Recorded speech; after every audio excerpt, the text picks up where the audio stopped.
Hi friends. It feels like the world is beginning to open back up again, doesn't it?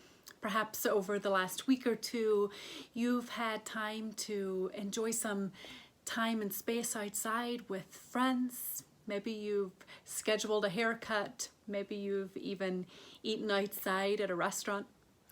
For us in our home, the Premier League is back, and so that's a big deal. Although we will admit that the piped in crowd noise isn't really cutting it for us. Here's hoping that as things continue to open up over the next weeks and months, that we will decide to not simply reboot. Because honestly, it would be tragic if we did not learn from this time. It would be tragic. The pandemic, it has and will really shake us to our core. It has been and is difficult. It also caused the world to stop. It caused the world to stop, and it called us to pause. And so as we're thinking now about reopening, what can we learn? And what is it that we want to avoid as we move into a new normal?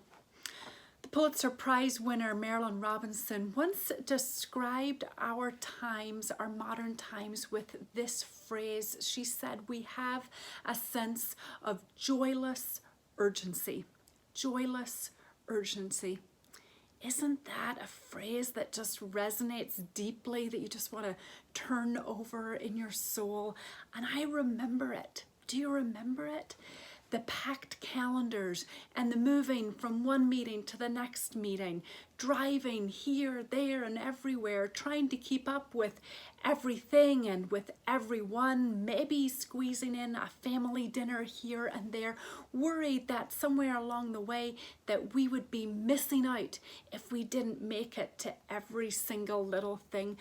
Could this new normal turn us around so that we are no longer burning the candle at both ends? Could we seek out new priorities? I think that's a little bit what Jesus is talking about when he talks a lot to his disciples about the kingdom of God or the kingdom of heaven. The kingdom of God, the kingdom of heaven will be a place where there are joy-filled priorities, and not this sense of joyless urgency. Do you remember the story about Mary and Martha, and Jesus came to visit in their home?